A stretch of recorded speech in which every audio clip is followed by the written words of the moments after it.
Hi, here in this video, let's know about Siddhartha by Hermann Hesse.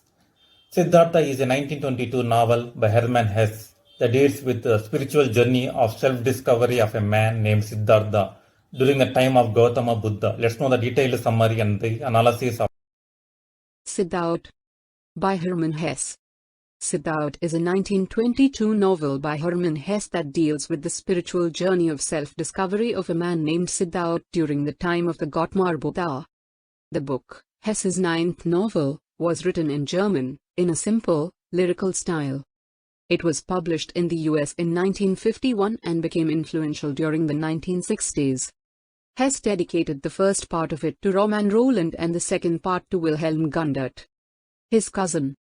The word Siddhartha is made up of two words in Sanskrit language, Siddha, achieved, plus Art, what was searched for, which together means he who has found meaning of existence, or he who has attained his goals.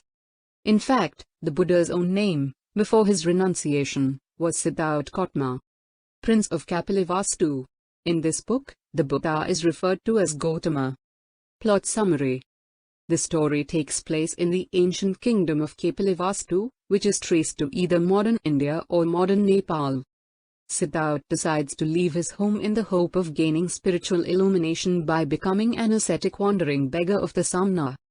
Joined by his best friend Govinda, Siddhartha fasts, becomes homeless, renounces all personal possessions, and intensely meditates, eventually seeking and personally speaking with Gautama, the famous Buddha, or enlightened one.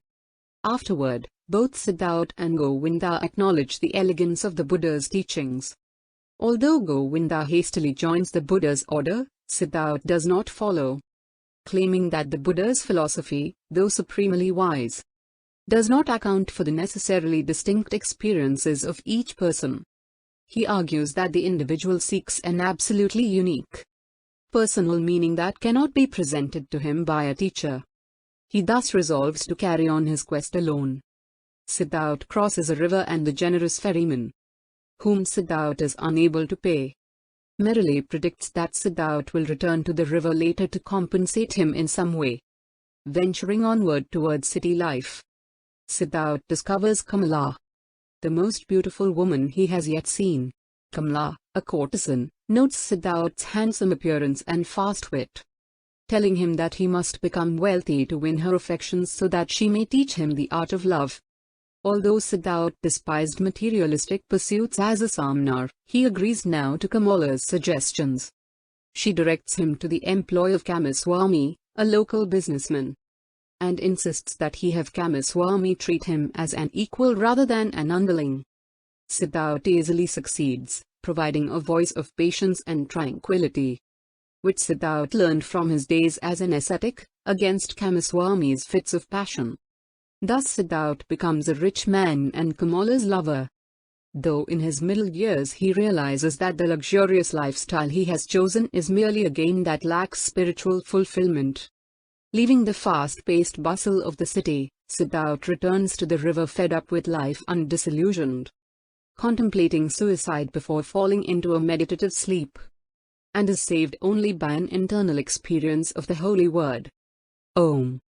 The very next morning, Siddhartha briefly reconnects with Govinda, who is passing through the area as a wandering Buddhist. Siddhartha decides to live the rest of his life in the presence of the spiritually inspirational river. Siddhartha thus reunites with the ferryman, named Vasudeva, with whom he begins a humbler way of life. Although Vasudeva is a simple man, he understands and relates that the river has many voices and significant messages to divulge to any who might listen. Some years later, Kamala, now a Buddhist convert, is traveling to see the Buddha at his deathbed, accompanied by her reluctant young son, when she is bitten by a venomous snake near Siddhartha's river. Siddhartha recognizes her and realizes that the boy is his own son. After Kamala's death, Siddhartha attempts to console and raise the furiously resistant boy, until one day the child flees altogether. Although Siddhartha is desperate to find his runaway son, Vasudeva urges him to let the boy find his own path, much like Siddhartha did himself in his youth.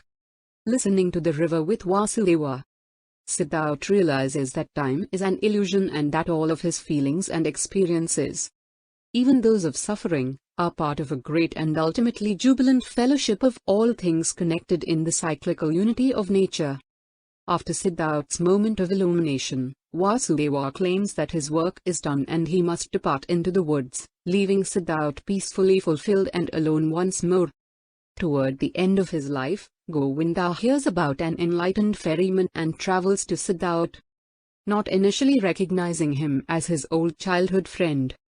Govinda asks the now elderly Siddhartha to relate his wisdom, and Siddhartha replies that for every true statement there is an opposite one that is also true.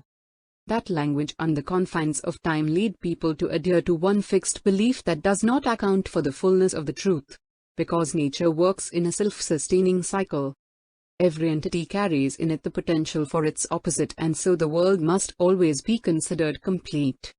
Siddhartha simply urges people to identify and love the world in its completeness. Siddhartha then requests that Govinda kiss his forehead, and, when he does, Govinda experiences the visions of timelessness that Siddhartha himself saw with Vasudeva by the river. Govinda bows to his wise friend and Siddhartha smiles radiantly, having found enlightenment. Thus he experiences a whole circle of life. He realizes his father's importance and love when he himself becomes a father and his own son leaves him to explore the outside world. End of the summary. Thank you. Thank you.